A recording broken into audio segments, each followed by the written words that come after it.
নমস্কার, আমি বোধসত্ত্ব কান চলে এসেছি সহজ শেয়ার বাজারের আরেকটি নতুন এপিসোড নিয়ে। প্রিয় বন্ধুরা, আশা করি সবাই ভালো আছেন এবং সুস্থ আছেন।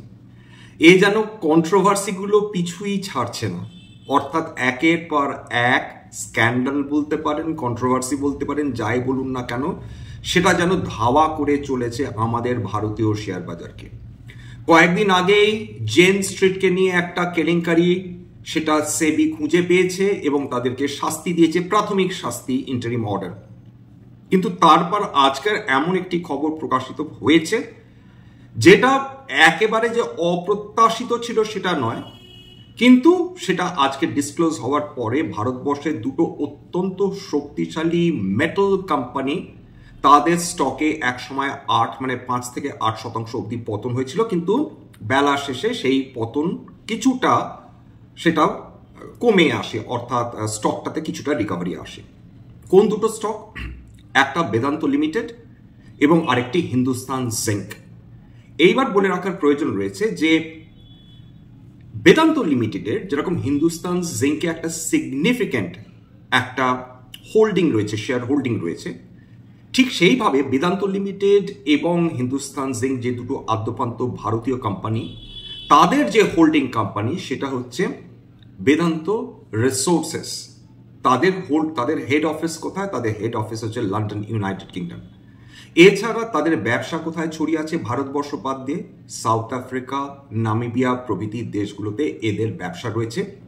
এবং ধরা হয় যে বিশ্বের অন্যতম শক্তিশালী মেটাল কোম্পানি বা ন্যাচারাল রিসোর্সেস কোম্পানি হচ্ছে এই বেদান্ত রিসোর্সেস।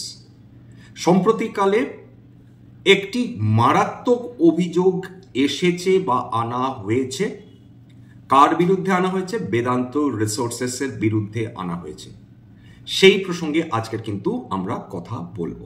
কারা এই অভিযোগ, মারাত্মক অভিযোগ এনেছেন বেদান্ত রিসোর্সেসের বিরুদ্ধে?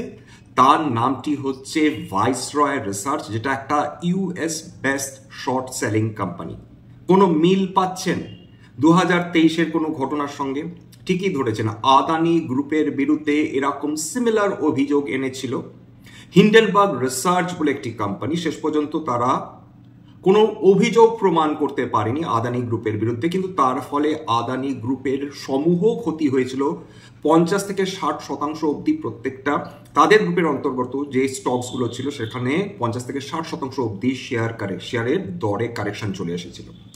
অর্থাৎ সেই অভিযোগ এরপর হিন্ডেনবার্গ রিসার্চ উঠে গিয়েছে, কিন্তু সেই স্টকসগুলো, আদানি গ্রুপের স্টকসগুলো আজও কিন্তু সেই যে লসটা রিকভার করতে পারেনি। তাহলে বেদান্ত রিসোর্সেসের বিরুদ্ধে কি অভিযোগ?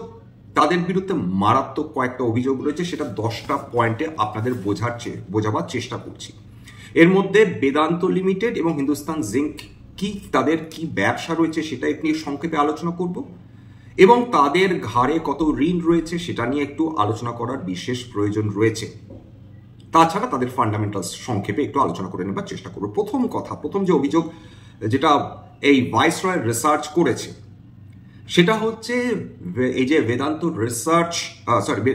রিসোর্সেস লিমিটেড, এইটা একটা প্যারেন্ট হোল্ডিং কোম্পানি। এরা যেটা করছে সেটা ড্রেন করে যাচ্ছে, ইকোনমিক রিসোর্সেস ড্রেন করে যাচ্ছে তাদের সাবসিডিয়ারি। মূলত যে দুটো সাবসিডিয়ারি, একটা হচ্ছে বেদান্ত লিমিটেড এবং হিন্দুস্তান জিঙ্ক, অর্থাৎ সহজ ভাষায় বলতে গেলে চুষছে, ঘাড়ের ওপর বসে চুষছে এবং এমন সমস্ত কথা বলছে যাতে কানে আঙুল দিতে হয়। কি বলছে?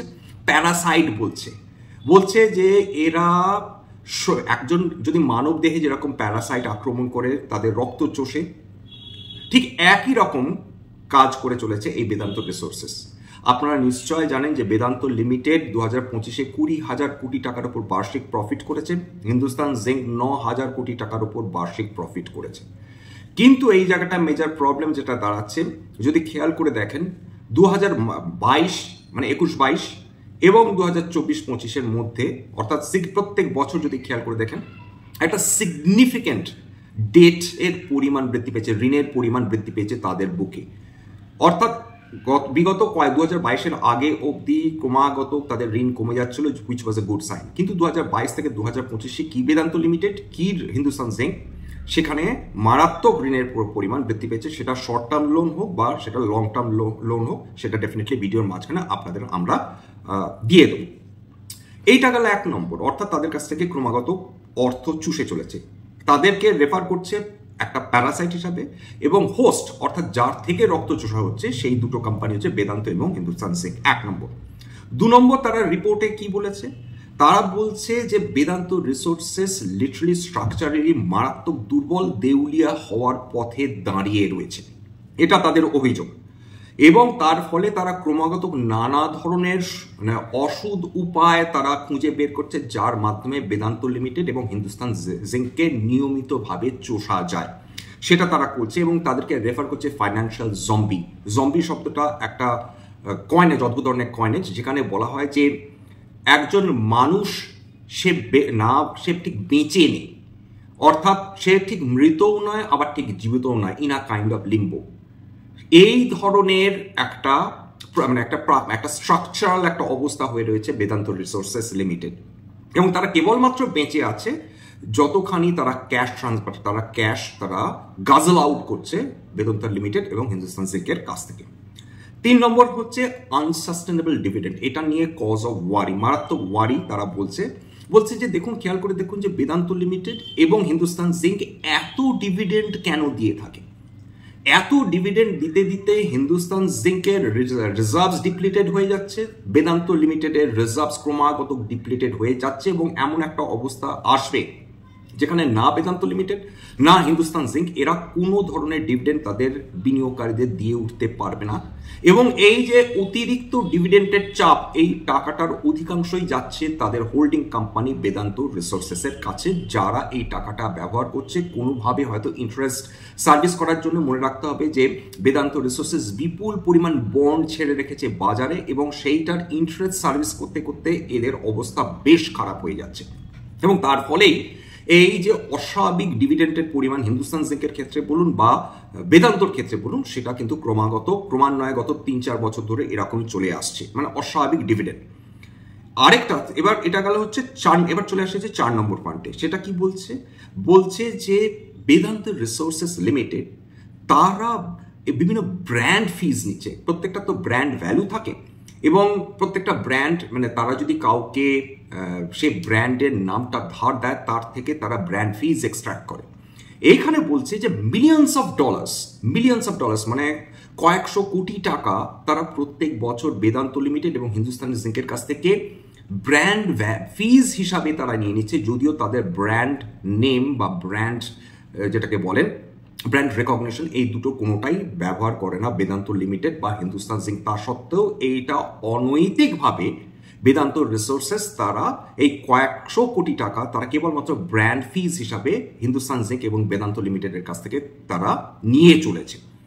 5 নম্বর বলছে যে বেদান্ত আরেকটা অন্যায় নাকি বেদান্ত রিসোর্সেস করেছে। সেটা কি করেছে? যে বেদান্ত রিসোর্সেস তারা যেটা বেদান্ত লিমিটেড রয়েছে তার সাবসিডিয়ারিগুলোরকে বেদান্ত সাবসিডিয়ারিগুলোর কাছ থেকে শেয়ার বাইব্যাক করার জন্যে, বেদান্তর নিজের শেয়ার বাইব্যাক করার জন্যে $122 মিলিয়ন, 956 মিলিয়ন ডলার তারা ধার করেছে, আনুমানিক প্রায় 8,000 কোটি টাকার কাছাকাছি অ্যাপ্রক্সিমেটলি ধার করেছিল। তার মধ্যে $22 মিলিয়ন কোনো হদিশ নেই, জাস্ট সেটা রাইট অফ করে দেওয়া হয়েছে, ফেরতই দেওয়া হয়নি। এবং মোটামুটি তার $122 মিলিয়ন বুঝতে পারছেন, এখানেও কিন্তু কয়েকশো কোটি টাকার জাস্ট টাকা হাপিস হয়ে গেছে বলে এই কোম্পানিটা, এই ভাইসরয় রিসার্চ তারা এই অভিযোগটা করেছে। এইখানে একটা কথা বলে দেওয়া ভালো, আপনাদের হয়তো অনেক মানুষেরই মনে নেই, তাও একটা রিমাইন্ডার দিচ্ছি। বেদান্ত লিমিটেড বা বেদান্ত রিসোর্সেস তারা মাত্র কয়েক বছর আগে যখন কেএন ইউকে এর কাছ থেকে কেএন ইন্ডিয়াকে কিনে নেয়, এর আগে ভারতবর্ষে কয়েক বছর আগে কেএন ইন্ডিয়া বলে একটা কোম্পানি ছিল, যেটা রাজস্থানে তাদের অয়েল এবং গ্যাস ব্লকস রয়েছে। বিপুল পরিমাণ তারা সেখান থেকে তেল এবং গ্যাস উত্তোলন করে থাকে, এবং সেখানে কিন্তু হাজার হাজার কোটি টাকা প্রফিট হয়।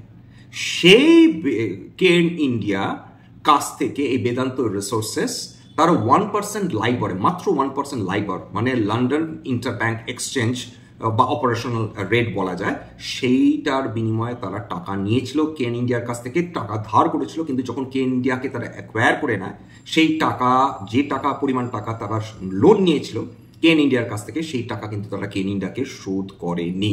অর্থাৎ বেদান্ত রিসোর্সেস কেন ইন্ডিয়ার কাছ থেকে টাকা নিয়েছিল 1% ইন্টারন্যাশনাল লাইবরে, কিন্তু সেই টাকা তারা কেন ইন্ডিয়াকে শোধ করেনি। মানে কলমে বেদান্ত লিমিটেড যখন কেন ইন্ডিয়াকে অ্যাকোয়ার করে নেয়, কিনে নেয়, সেই টাকা বেদান্ত রিসোর্সেস আর বেদান্ত লিমিটেডকে ফেরত দেয়নি। এইটা হচ্ছে ঘটনা। আপনারা প্লিজ ফ্যাক্ট চেক করে নেবেন। এইবার আরেকটা যেটা প্রবলেম দাঁড়িয়েছে 6 নম্বর, সেটা হচ্ছে ফিনান্সিয়াল ম্যানিপুলেশন, অর্থের তছরূপের কথা বলছে। এর মধ্যে কি যে এমন বেদান্ত রিসোর্সেস 15.9% রেটে ইন্টারেস্ট তারা দিয়ে থাকে, অর্থাৎ 100 টাকা ধার নিয়েছে তারা বাজার থেকে, উদাহরণ হিসেবে বুঝি, সেখানে তাদের প্রত্যেক বছর 15.9 টাকা শোধ করতে হয়, বিপুল পরিমাণ ইন্টারেস্ট। সেইখানে বলছে করেসপন্ডিংলি তারা বন্ড মার্কেট থেকে তারা মানে যে পরিমাণ তারা রেট মানে যেটা বন্ড ইল্ড সেটা অত্যন্ত কম। তার মানে যেটা দাঁড়াচ্ছে একদিকে 15.9% তারা ইন্টারেস্ট মানে রেট দিচ্ছে, অন্যদিকে বন্ড ইল্ড তাদের বন্ডের অত্যন্ত কম। এই যে ডিসক্রিপেন্সি, এইটার মানে এটা এর ভাইসরয় রিসার্চের মধ্যে এইটা এক ধরনের ম্যানিপুলেশন। তার মানে হচ্ছে হিডেন, মানে সেটা হচ্ছে অফ ব্যালেন্স শিট ডেট রয়েছে, মানে ব্যালেন্স শিটের বাইরেও বিপুল পরিমাণ মানে ঋণ করে রেখেছে বেদান্ত রিসোর্সেস, যেটা রিফ্লেক্টেড হচ্ছে না ব্যালেন্স শিটে। এত বড় অভিযোগ তারা এনে ফেলেছে। 7 নম্বর যে অভিযোগটা বেদান্ত রিসোর্সেসের বিরুদ্ধে, সেটা হচ্ছে তারা অ্যাসেট ভ্যালুকে ইনফ্লেটেড করে দেখিয়েছে। ইনফ্লেটেড করে দেখানো মানে খুব সোজা ভাষায় বলতে গেলে যা প্রকৃত তাদের মূল্য নয় অ্যাসেট ভ্যালু, সেইটা তারা বেশি করে দেখাচ্ছে। অর্থাৎ তর্কের খাতিরে ধরে নিই যে বেদান্ত রিসোর্সেসের কাছে কোনো জমি রয়েছে, সেটার ভ্যালু হয়তো প্রকৃতপক্ষে 75 লক্ষ টাকা, সেইটাকে তারা দেখাচ্ছে প্রায় 1.5 কোটি টাকা হিসেবে। কেবল উদাহরণ হিসেবে বললাম, এটা কিন্তু ফ্যাকচুয়াল না, জাস্ট রিপ্রেজেন্টেশনাল হিসেবে বললাম। এইবার ইএসএল বলে একটা কোম্পানি রয়েছে বেদান্ত রিসোর্সের আন্ডারে, সেখানে তাদেরকে মাঝে মাঝে আপনারা জানেন যে এরকম বিভিন্ন ধরনের লসুট ফাইল হয়। একটা কোম্পানি আন্তর্জাতিক বাজারে এই ধরনের ব্যাপার বা প্র্যাকটিসেস ভীষণ কমন, এবং সেক্ষেত্রে কোনো কারণে এই যে ইএসএল তার বিরুদ্ধে একটা পেনাল্টি তার ইম্পোজ করেছিল কোনো দেশের তাদের জাস্টিস বেঞ্চ, এবং তার ফলে সেই টাকাটা তারা আলাদা করে রেখেছিল শোধ করার জন্য একটা পেনাল্টি, একটা রিজার্ভ হিসাবে। সেইটা তারা অ্যাসেট হিসাবে দেখিয়ে তাদের অ্যাসেটের মূল্য বাড়িয়ে দিয়েছে। কেন অ্যাসেটের মূল্য বাড়িয়ে দিয়েছে সেটার কারণও কিন্তু এই ভাইসরয় রিসার্চ জানিয়েছে যে আপনি যত বেশি আপনার অ্যাসেটের ভ্যালু বৃদ্ধি করতে পারবেন, তার এগেনস্টে আপনি বাজার থেকে বেশি টাকা ধার করতে পারবেন, ব্যাংকগুলো আপনার উপর ভরসা করবে। ঠিক এই কারণেই নাকি বেদান্ত রিসোর্সেস তারা ইএসএল এর তাদের পেনাল্টি যে রিজার্ভ সেটাকে তারা অ্যাসেট হিসাবে দেখিয়ে তার ভ্যালুটাকে ইনফ্লেট করেছে। মারাত্মক অভিযোগ বলা যেতে পারে। এবার 8 নম্বর হচ্ছে যে খুব গুরুত্বপূর্ণ, একটু মন দিয়ে শুনবেন। বেদান্ত লিমিটেড অলরেডি তারা ডিফল্ট করেছে, একটা চেইন অফ ইভেন্টস অফ একটা ইভেন্টস অফ ডিফল্ট শুরু হয়ে গেছে। গভর্নমেন্ট অফ ইন্ডিয়ার যেটা তাদের চুক্তি ছিল সেখানে তারা ডিফল্ট করেছে, চুক্তির খেলাপি হয়েছে। কি চুক্তি ছিল? চুক্তি ছিল যে তারা একটা স্মেল্টার করবে, যেটা আবশ্যিক, তাদের করতেই হবে। এই স্মেল্টারটা যদি তারা করতে না পারে তাহলে গভর্নমেন্ট অফ ইন্ডিয়ার পূর্ণ অধিকার রয়েছে। আবার শুনুন, যে যদি স্মেল্টারটা বেদান্ত লিমিটেড তারা তৈরি না করতে পারে, সেক্ষেত্রে গভর্নমেন্ট অফ ইন্ডিয়ার পূর্ণ তাদের স্বাধীনতা রয়েছে। ইদার তারা বেদান্ত লিমিটেডের কাছ থেকে হিন্দুস্তান জিঙ্কের পুরো স্টেকটাকে 50% ডিসকাউন্টে কিনে নিতে পারে। আবার ভেবে দেখুন, তার মানে যেটা দাঁড়াচ্ছে বেদান্ত লিমিটেডের কাছে যে 65% মতন হিন্দুস্তান জিঙ্কের শেয়ার রয়েছে, সেটা তার ঠিক 50% দামে, অর্থাৎ বর্তমান মার্কেটের 50% কম দামে গভর্নমেন্ট অফ ইন্ডিয়া সেটা বেদান্ত লিমিটেডের কাছ থেকে কিনে নিতে বাধ্য করতে পারে। এই কথাটার উপর ফোকাস করুন। অথবা হিন্দুস্তান জিঙ্কের বর্তমান যেটা মার্কেট ক্যাপিটাল, তার 50% প্রিমিয়াম ভ্যালুতে গভর্নমেন্ট অফ ইন্ডিয়া বাধ্য করতে পারে বেদান্ত লিমিটেডকে বা বেদান্ত রিসোর্সেসকে, যাই বলুন না কেন, তাদের গভর্নমেন্ট অফ ইন্ডিয়ার যে হিন্দুস্তান জিঙ্কের যে রয়েছে, অ্যাসেটস রয়েছে বা যে শেয়ার হোল্ডিং রয়েছে প্রায় 27.5% ওপর, সেটা পুরোটা বাদ করতে পারে 50% প্রিমিয়াম। অর্থাৎ শেয়ারের দাম, তর্কের খাতিরে বলছি, যদি বর্তমানে 410 কোটি টাকা হয় হিন্দুস্তান জিঙ্কের, তাহলে হয়তো তাকে প্রায় 630 টাকার কাছাকাছি বিক্রি করতে বা মানে তাদের কিনতে বাধ্য করা হতে পারে গভর্নমেন্ট অফ ইন্ডিয়ার তরফ থেকে। তার মানে হিন্দুস্তান জিঙ্কের শেয়ার গভর্নমেন্ট অফ ইন্ডিয়ার কাছে 27.5% উপর রয়েছে, সেটা তারা বেদান্তকে বাধ্য করতে পারে প্রায় 600-650 টাকার দামের মধ্যে বিক্রি করতে, এবং তারা কিনতে বাধ্য হবে। দুদিকেই ক্ষতি। যদি গভর্নমেন্ট অফ ইন্ডিয়া হিন্দুস্তান জিঙ্কের গোটা স্টেক বেদান্ত লিমিটেডের কাছ থেকে কিনে নেয়, সেক্ষেত্রে $10 বিলিয়ন উপর ক্ষতি হবে বেদান্ত লিমিটেডের। এবং গভর্নমেন্ট অফ ইন্ডিয়া যদি হিন্দুস্তান জিঙ্ক মানে যদি বেদান্ত লিমিটেডকে বাধ্য করে তাদের কাছ থেকে তাদের স্টেক 50% প্রিমিয়ামে কিনে নিতে, তাহলেও কিন্তু বেদান্ত লিমিটেডের $10 বিলিয়ন উপর ক্ষতি হবে। এবার বুঝতে পারছেন কি বিগত কয়েক বছর ধরে বেদান্ত লিমিটেডের বা রিসোর্সেসের মালিক শ্রী অনিল আগরওয়াল বারবার গভর্নমেন্ট অফ ইন্ডিয়ার কাছ থেকে তারা স্টেক কেনার চেষ্টা করছেন, এবং বারবার গভর্নমেন্ট অফ ইন্ডিয়া সেটাকে রিফিউট করছে, কোনোভাবেই তারা স্টেক বিক্রি করতে চাইছেন না। গভর্নমেন্ট অফ ইন্ডিয়া তারা কাঁচা খেলোয়াড় নয়, তারা বিলক্ষণ জানেন যে এক্স্যাক্টলি কি চলছে। সুতরাং তারা দে হ্যাভ দ্য রাইট। এই জায়গাটা গভর্নমেন্ট অফ ইন্ডিয়া দারুণ একটা কন্ডিশনে রয়েছে। যদি তারা চান তো তারা বিপুল অর্থ ক্রিয়েট করতে পারেন, ওয়েলথ ক্রিয়েট করতে পারেন ভারতের জনগণের জন্য। তাদের হাতে থাকা স্টেক বাধ্য করা বেদান্ত লিমিটেডকে কিনে নেওয়ার মাধ্যমে সেক্ষেত্রে অবশ্যই ভারতবর্ষের জনগণ উপকৃত হবেন। কিন্তু এগুলো কনজেকচার্স, সেটা হবে কিনা আমরা কেউ জানি না। কিন্তু আপাতত এই কথাটা বলেছে, এটা আমার কথা না, এটা কথা বলেছে হচ্ছে Viceroy Research. 9 number, Hindustan zinc 2002-এ গভর্নমেন্ট অফ ইন্ডিয়া তারা স্টেক বিক্রি করে দিয়েছিলেন, একটা মেজরিটি স্টেক। সেটা কাকে করেছিলেন? অনিল আগরওয়ালকে। মনে রাখবেন তখন হিন্দুস্তান জিঙ্ক কিন্তু সরকারি কোম্পানি ছিল, কিন্তু তার সত্ত্বেও পুরো স্টেক ভারত সরকার বিক্রি করেননি, 29% উপর স্টেক রেখে দিয়েছিলেন। বুদ্ধিমানের কাজ করেছিলেন। এবং সেটা দেখুন, সেই যে স্টেক বিক্রি সেটাও কিন্তু সিবিআই এর মানে এইটা সিবিআই এর ক্রিমিনাল ইনভেস্টিগেশনের আন্ডারে রয়েছে, অর্থাৎ সিবিআই কনভিন্সড নয় যে এই যে স্টেক সেলটা হয়েছিল সেটা থ্রু প্রপার চ্যানেল হয়েছিল বা তার মধ্যে কোনো গাফলতি ছিল না। এটাও পয়েন্ট আউট করছে হচ্ছে সিবিআই করেনি বা গভর্নমেন্ট অফ ইন্ডিয়া করেনি, করেছে ভাইসরয় রিসার্চ। 10 নম্বর পয়েন্ট বলছে এই কোম্পানিতে অর্থাৎ বেদান্ত রিসোর্সেসে মেজর গভর্নেন্স ল্যাপস রয়েছে। 2023-এর সেপ্টেম্বরে তারা ডিমার্জার ঘোষণা করে। আপনাদের নিশ্চয় মনে আছে সে সময় বেদান্ত বলেছিল যে 5টা কোম্পানিতে তারা ভাগ করে দেবে বেদান্ত লিমিটেডকে। তারপর থেকে সিনিয়র ম্যানেজমেন্টের যারা লোকজন তারা একের পর এক কোম্পানি ছাড়তে শুরু করে। প্রশ্নটা হচ্ছে কেন তারা কোম্পানি ছাড়তে শুরু করে? 1 নম্বর। 2 নম্বর যেটা হচ্ছে যেটা অ্যাকিউজ করছে এই ভাইসরয় রিসার্চ, তারা বলছে যে এটাকে বলে হচ্ছে একটা মানে পোশাকি ভাষায় অডিট আর্বিট্রাজ মানে একটা নোংরা শব্দ। সোজা কথা হচ্ছে যে তাদের বক্তব্য অনুযায়ী বেদান্ত এমন সমস্ত অডিটরকে নিযুক্ত করেছিল যারা উইন্ডো ড্রেসিং করবে বা হোয়াইট ওয়াশিং করবে, সেক্ষেত্রে সমস্ত পাপগুলোকে লোকানো হবে। এবং সেই অডিটার্সদের কথা তারা বলেছে যাদের এর আগে বহু স্ক্যান্ডালের সঙ্গে জড়িত থাকার অভিযোগ রয়েছে। তবে যা বললাম কেবলমাত্র সংবাদপত্র বা নিউজ মিডিয়া থেকে এবং অবভিয়াসলি এই ভাইসরয় রিসার্চের যে প্রায় 90 পাতার উপর যে রিসার্চ পেপার রয়েছে সেটাকে ফলো করা।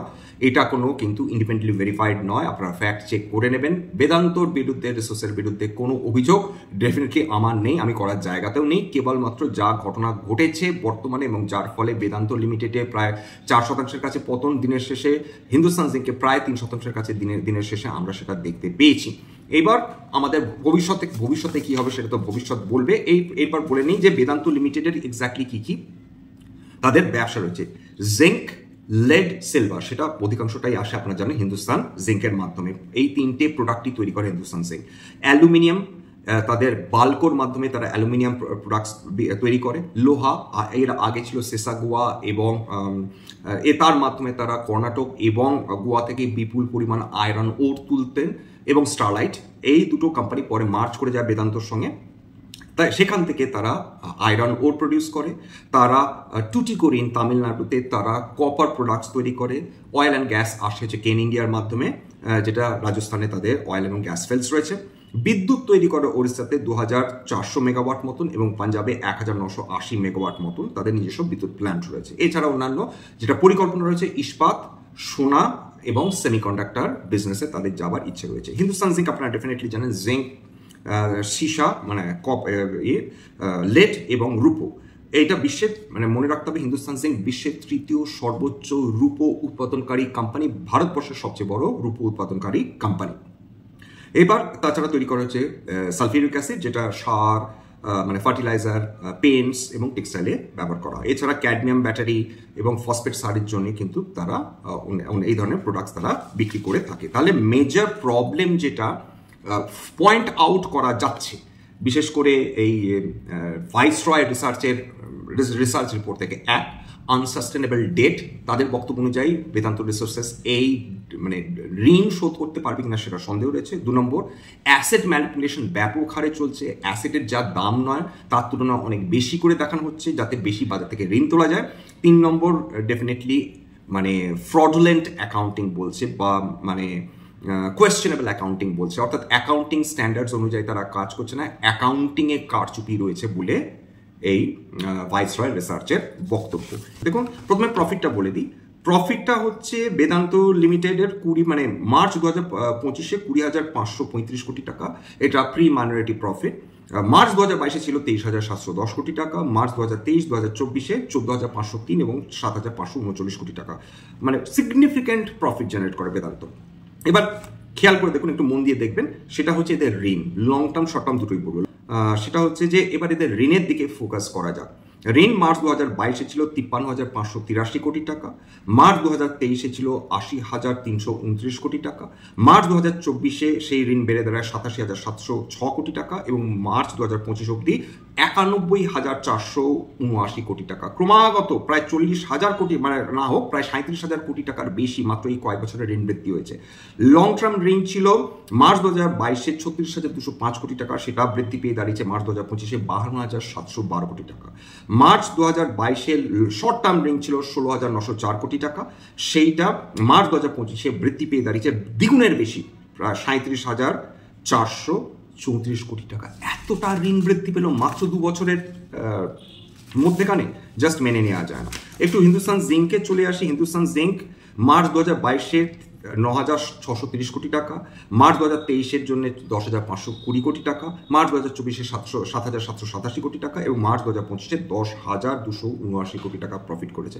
Very profitable company.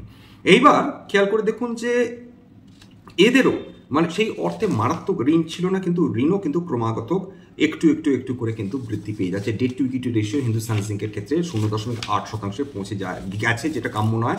বেদান্ত লিমিটেডের ক্ষেত্রে ডেট টু ইকুইটি পৌঁছে গেছে প্রায় 2.2-এ, সেটাও কিন্তু মোরলেস বলা যেতে পারে মোটেই কাম্য নয়। যাই হোক, এবার চলে আসি হচ্ছে যে ফান্ডামেন্টালস। বেদান্ত লিমিটেড 1,72,350 কোটি টাকার company, stock P reasonable 12.4, return on capital employed ভালো 25.3, রিটার্ন অন ইকুইটি খুব ভালো 38.5, ডেট টু ইকুইটিটাই মেরে রেখেছে কোম্পানিটাকে 2.22। এছাড়া এদের অপারেটিং প্রফিট মার্জিনও ভালো 27.7, price to book value reasonable. কিন্তু হিন্দুস্তান জিঙ্কের ক্ষেত্রে দেখুন 1,79,000 কোটি টাকার কাছাকাছি company, stock P 17.4, return on capital employed দুর্দান্ত 60.8, রিটার্ন অন ইকুইটি দুর্দান্ত মানে আউটস্ট্যান্ডিং 72.5, অপারেটিং প্রফিট মার্জিন যে কোনো মানে ব্যাংকিংয়ের সমান 50.9, অ্যাসেট টার্নওভারও খুব ভালো 0.9, ডেট টু ইকুইটি 0.82, কিন্তু এটা আগে একবারে জিরো ডেট কোম্পানি ছিল, সেখান থেকে ক্রমাগত এর ডেট বেড়ে চলেছে, এটাই কিন্তু কষ্টের ব্যাপার। Free positive cash flow absolutely, এটা মানে cash generating machine. Free positive cash flow বেদান্তর ক্ষেত্রে 1,03,276 কোটি টাকা, ভাবা যায় সেটা ফ্রি গত 5 বছরে। হিন্দুস্তান জিঙ্কের ক্ষেত্রে 49,228 কোটি টাকা, আনবিলিভেবল। এই দুটো কোম্পানি ধীরে ধীরে যদি সত্যি ঋণের জালে জড়িয়ে যায় সেটা বড়ই দুর্ভাগ্য হবে বিনিয়োগকারীদের জন্য। আশা করা যেতে পারে যে এটা সর্ট আউট করা যাবে, যদিও বেদান্ত লিমিটেডের মানে রিসোর্সেসের পক্ষ থেকে তারা জানিয়েছেন যে এটা একটা ম্যালিশিয়াস প্রচার, তারা যেহেতু ডিমার্জার করতে চাইছেন এই জন্য তাদেরকে কলঙ্কিত করার চেষ্টা করছে। তারা বলছেন যে এই যে ভাইসরয় রিসার্চ রিপোর্ট প্রকাশ করেছে সেটা কেবলমাত্র তারা নাকি ডিসক্লেমার দিয়েছে ফর এডুকেশনাল পারপাস অনলি, সুতরাং সেটা নাকি ভায়াবল না, সেটা নাকি যথেষ্ট পরিমাণ রিসার্চ করে কথা করা হয়নি, উপরন্তু তাদের সঙ্গে নাকি কথা বলা হয়নি। সেটা তো ভবিষ্যৎ বলবে। গভর্নমেন্ট অফ ইন্ডিয়া কোনো ধরনের তারা ইনকোয়ারি বসাবেন কিনা সেটা তো আপাতত আমরা জানি না, সেটা গভর্নমেন্ট অফ ইন্ডিয়ার উপর ডিপেন্ড করছে, এবং এটা বেদান্ত রিসোর্সেস কিভাবে হ্যান্ডেল করে সেটা একটা বড় প্রশ্ন। কিন্তু এটা ঘটনা, এটা কিন্তু সাধারণ অভিযোগ নয়। এই ধরনের অভিযোগের ফলে আদানির মতন সুবিশাল গ্রুপ, বিশ্বের অন্যতম বড় গ্রুপ, তারা যদি এরকম তাদের শেয়ার দরে এতখানি যদি পতন হতে পারে, সেটা যথেষ্ট চিন্তার কারণ হয়ে দাঁড়াচ্ছে এই বেদান্ত রিসোর্সেস তথা বেদান্ত লিমিটেড এবং হিন্দুস্তান জিঙ্কের ক্ষেত্রে, এটুকুনি বলা যেতে পারে। যাই হোক, আজকে এখানে শেষ করব। স্ট্যান্ডার্ড ডিসক্লোজার যে কোম্পানিগুলো নিয়ে আলোচনা করলাম, হতে পারে তার মধ্যে দুটো কোম্পানিতে আমার বা আমার পরিবারের ভেস্টেড ইন্টারেস্ট থাকলেও থাকতে পারে। ভবিষ্যতে আমরা যদি নতুন করে কিনি বা বিনিয়োগ করি, তাহলে কিন্তু আগাম বিজ্ঞপ্তি দিয়ে কিনতে বা বিক্রি করতে পারবো না। স্ট্যান্ডার্ড ডিসক্লেমার, এটা কেবলমাত্র একটা এডুকেশন চ্যানেল। এখানে কোনোভাবে কোনো company buy sell recommendation, suggestion, advice বা ইনফ্লুয়েন্স করার চেষ্টা নেই। আমি যে কোম্পানিগুলোকে নিয়ে আলোচনা করলাম সেটা নিউজ বেসড এবং কেবলমাত্র এডুকেশন পারপাসের জন্য। এখানে আমার কথা শুনে যদি কোনো শেয়ারে বাই সেল সিদ্ধান্ত নেন, ক্ষতির মুখোমুখি হতে পারেন। সুতরাং সবসময় একজন সেবি রেজিস্টার্ড ইনভেস্টমেন্ট অ্যাডভাইজারের পরামর্শ নেওয়ার চেষ্টা করবেন বা নিজের ডিউ ডিলিজেন্স বা রিসার্চ করার চেষ্টা করবেন, সেক্ষেত্রে আপনারা উপকৃত হলেও হতে পারেন। সবার শেষে যেটা বলে থাকি, যদি এই ধরনের এপিসোডস আপনাদের ভালো লাগে, প্লিজ একটা লাইক দেবেন, প্লিজ সাবস্ক্রাইব করবেন। সত্যি মনে হয় আমাদের বাঙালি ভাই বোনদের এই ধরনের এপিসোড তাদের জীবনে কিছুমাত্র উপকারে আসবে। প্লিজ নিজের গ্রুপে শেয়ার করে দেওয়ার চেষ্টা করবেন। আজকের জন্য নমস্কার।